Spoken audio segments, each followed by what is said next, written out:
Perfectionism is like that toxic ex you can't block. So let's break up with it. I'm going to be completely honest. When I first began thinking of how would I offer the audience that comes onto this page some wisdom, I did struggle. I did. I went through a number of things to see how I could diverge this theory that I have. And as I mindlessly antagonized over what to speak about, what to wear, everything, I noticed that there would be no wrong or right way of doing this. So, here's the truth. The perfect being. There is no such thing as perfect in this world. That may sound cliche, but it's the truth. The average person admires perfection and seeks to obtain it. But what's the point of achieving perfection? There is none. Nothing. Not a single thing. I loathe perfection. If anything is perfect, then there is nothing left. There is no room for imagination. No room left for a person to gain additional knowledge or abilities. Do you know what that means? For scientists such as ourselves, perfection only brings despair. It is our job to create things more wonderful than anything before them, but never to obtain perfection. I can sit here and tell you all that a lot of times our worries, our anxieties, everything that comes up in our brain that stops us from doing what we should be doing to help people, to help ourselves, is holding us back. Yeah, that quote where it's like, your fear is holding you back from something. There's a quote. That's what's going on here. So even with me reciting Bleach, that dude from Bleach, the villain dude, Miori or something, even me reciting that has been an interesting thing, okay? I do like anime to an extent. And I realized something. How heavy perfectionism is on us as individuals. How heavy it is to walk around and always blame ourselves for various things that we could not control. We aren't meant to strive to be perfect, actually. We're meant to be better in the means of goal setting, not in the means of perfectionism. Being better allows us to have these messier sides, right? To actually allow us to be imperfect and love ourselves regardless, because who else is going to do it for us? We're already worrying so much about having these small mistakes happen in our lives or bigger mistakes. And literally, we owe ourselves so much. Rather than seeking to be perfect, what we should do is seek to be better within the means that we can actually reach. So we're not antagonizing over ourselves and stewing and wasting time and feeling like, oh, I did this one thing and I'm going to mope over it for about 5 years because it just comes up randomly while I'm dreaming. I'm dreaming and it's there. I'm sleeping and it's there. Do not listen to your thoughts before you go to bed.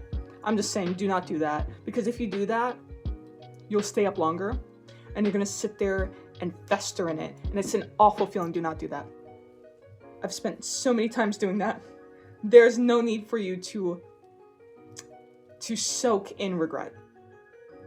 What you can soak in is the learning, the learning experience that comes from it. But let's get away from shame mentality, please, okay? So I think that should be one of our goals this year, like shame mentality out, reflection in, right? I think reflection is more of a focus we can strive towards, just like betterment. So yeah, guess what? Life is messy, and that's kind of the point. I recall one time I was the maid of honor for a family member, and it was amazing. I was very happy to do it. I was like, why not? I got you, right? So we spent lots of time together understanding the wants and needs of the bride and stuff like that. It was great. It was great, But the day the wedding came, that's when it was really rough, okay? Everything that could go wrong. Everything that could go wrong went wrong. Okay, everything. Like, our DJ was late. No one arrived on time. The groom got lost. One thing after another. And what did I have to do? Stay calm. Okay, I had to stay calm. Keep in mind, this whole wedding was like last minute. It was like a 4-week thing, right? 4 weeks of making sure the bride was good to go mentally, physically, within their outfits and everything. Like, it was like chop time, okay? It was insane. And because I did all of that, not only did I suffer from burnout, but I had forgotten the very most important thing, which was reciting my speech. Yes, I had forgotten to do that correctly. Okay, like I had something, but it just didn't go too well. All right, I was stressed and I felt so bad. I spoke, I said what I had to say from the heart, of course, but it just didn't feel like it was hitting. It didn't feel good enough. And I feel like I could have done so much better. And obviously I apologized and everything, but it really wasn't that deep. I felt like it was deep. I was like, oh no. So it was like weeks of me like, really going over it in my mind and feeling so terrible. You see, someone in that moment might have thought that my speech was endearing. They might have thought it was cute. They might have thought it was excellent. Maybe others didn't. Who knows? But at the end of the day, it matters what I thought. And in that moment, I thought I screwed up. Self-compassion is so important in moments like that, when life gets messy, when too much things is going on, and you feel like you should have had it all together. Yeah, that's not how it works. Sometimes you just cannot control the things that life forces at us. So if we don't give ourselves grace, we will always find something to strive towards, something more unobtainable. And even if we reach it, there's going to be a more immeasurable pressure to exceed over the next thing. So for those who don't know, what is self-compassion? According to this really cool article that I found, it says that self-compassion has been defined as a self-attitude that involves treating oneself with warmth and understanding in difficult times and recognizing that making mistakes is a part of being human. There's actually 3 elements to self-compassion, if you all don't know, and this is defined by Christian Nerf. There's self-kindness versus self-judgment, which means that self-compassion involves being gentle, understanding yourself during times of failure or pain instead of harshly criticizing like I was after I did the maid of honor speech.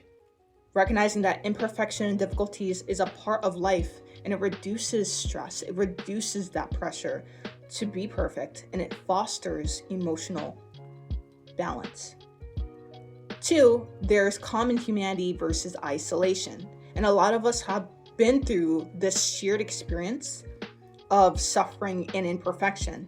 So instead of feeling isolated in these struggles, understand that we all face these very human things of making mistakes and not feeling good enough. This could create a sense of understanding within ourselves as well with other people. Then there's mindfulness versus over-identification, number 3, which means self-compassion requires a balanced approach to negative emotions, observing them with openness and clarity without exaggerating or suppressing them. So mindfulness, it helps us hold space for those emotions and an awareness without feeling overwhelmed. So in order for us to positively understand and navigate through the balance of self-compassion, you need to understand the ways you can in order to build self-compassion within yourself as this newfound revolutionary muscle that you have to exercise every single day and remind yourself it's okay. Taking that deep breath. Just like Dr. Nerf said, self-compassion is comprised of all these beautiful things. And when we do enter into our self-kindness, our common humanity, and mindfulness, we can understand how self-compassion could actually help us grow better as a person. No more shame, no more embarrassment. You welcome it in and say, that's cool. Who cares? So the first steps in being compassionate is acknowledging with genuine kindness and genuine curiosity our suffering, our difficulties, and our challenges, and just how painful it could be. I was actually listening to this song by a good artist, and she made a song called Invisible Scars, I think. Quote me if I'm wrong, don't quote me if I'm wrong or something. I don't know how you say that phrase. Don't quote me on it. Yeah. Anyway, so she made a beautiful song, and I was listening to her speaking of how as human beings we have so much trauma and so much pain that gets kind of like cultivated within us, and we hold it, and then we have these immeasurable expectations we place on ourselves, and these wounds grow and grow and grow, and we just don't really pay attention to it, but we notice it through flare-ups or through moments when we feel like we're isolated, through moments when we feel like we're truly alone in our pain and struggle. And I will actually, hopefully I can bring up a clip, but it was a beautiful concert. I was not there. I wish I was. But in the end, the song was so profound because she was truly speaking about sitting in the pain and speaking to it. Sitting in our regret, in our shame, and what we wished could have been better, and understanding that as a human race, as humans, this is a shared experience. This is truly a shared experience. We are not alone in any of the pain or struggle that we go through. There's so much of us reflected in other people. And if we really just speak to those wounds, we speak to that trauma, we speak to anything that is creating this hurt, anything that we refuse to look at because it's too painful, then we can see our humanity, because we're just humans, you know, and we're all trying to get through that hurdle of mistakes or pain or something you've done, and you just feel like, man, I can never live that down. Those people never forgive me. This is where the self-compassion comes in, and this is where we can actually say, I'm a human being and I have space to learn and grow. And if those people don't forgive me, let me seek that closure within myself and understand that I am just a human being. That's it. We're all just trying right now, you know? So I would like to introduce you guys to some affirmations, which would help be a stepping stone to enter into the mindfulness of self-compassion. And I do believe affirmations are very important. I do use them, and I think that you all should have the gift to use them as well, this offering. So you can pause the video if you'd like, or just say it while I'm saying it. But these are a few affirmations for self-compassion. I am doing the best I can, and that is enough. It's okay to feel this way. I honor my emotions without judgment. I am worthy of love and understanding, especially from myself. I am allowed to make mistakes. They are a part of growth. I will treat myself with the same kindness I would offer a dear friend. This moment is tough, but I have the strength to get through it. I release the need to be perfect, and I embrace my imperfections with love. I forgive myself for not having it all figured out. My feelings are valid, and I give myself space to process them. I choose to speak kindly to myself, no matter the circumstances. So feel free to replay this any time of the day, replay it over and over if you have to, and write down your own affirmations, which could help you with your own self gratitude and self-compassion muscle. Very important. You got to work it out. You got to work out that muscle. Very important. You know what I mean? Like I say, life is a game. The game is to love yourself. That's it. That's it. Like, just love yourself. That is the secret. I just give it to you guys. You can't say that you don't know what the rules of the game is. You can't say it. Because if you say that, you're lying to yourself. Anyways, in general, people feel that self-compassion is negatively associated with like anxiety and depression and all that stuff, right? Which underscores the positive nature of the trait. And this is someone who wrote this, Macbeth, in Grimley 2012. Okay, he wrote that in 2012.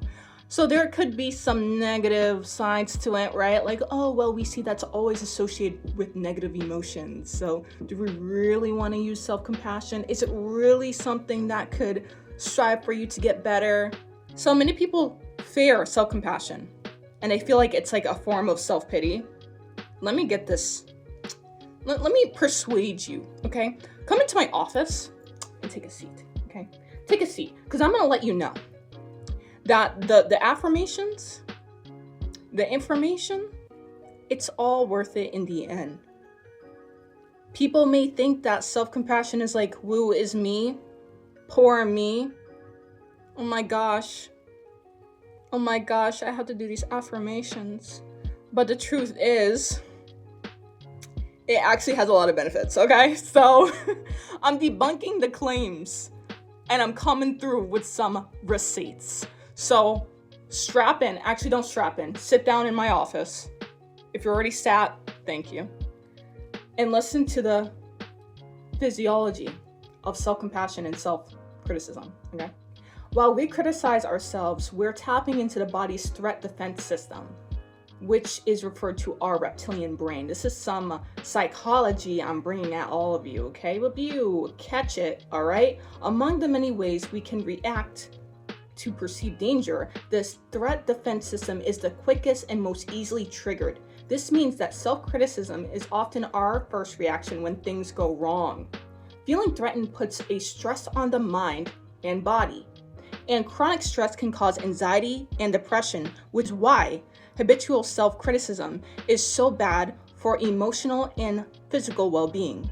With self-criticism, we are both the attacker and the attacked. Compassion, including self-compassion, is linked to the mammalian care system. We are animals, is what I'm trying to say. We are animals, okay?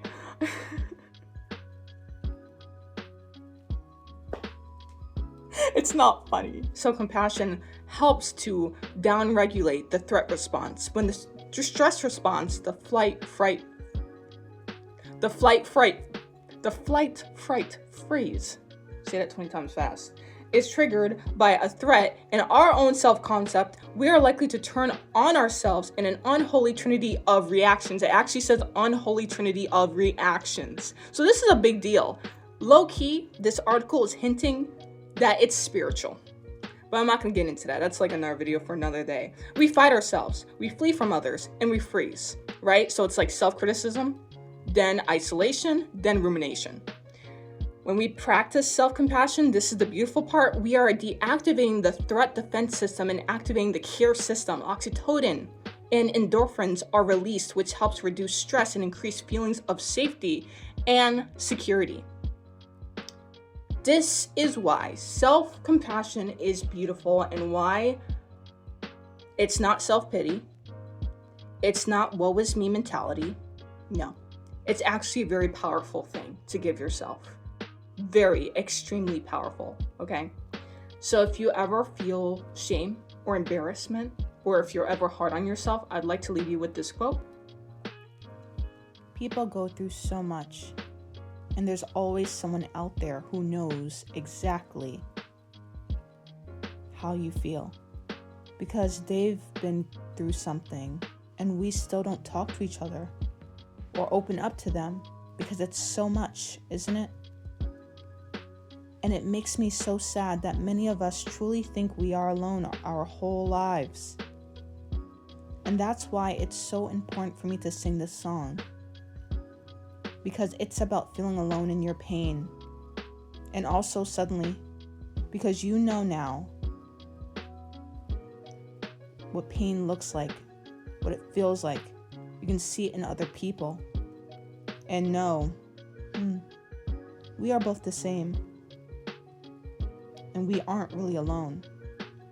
And if we dared to, we could talk about it. It is also hard to try to fix other people when you're barely healing yourself. This song is to that part of you that I know has made life a difficult path, and it's stealing a lot of your time and a lot of your happiness and your light.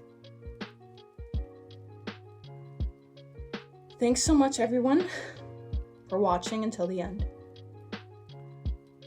I feel like you watching is a part of self-compassion, because now your body, consciously and subconsciously, your mind understands how to react to such behaviors if it comes up.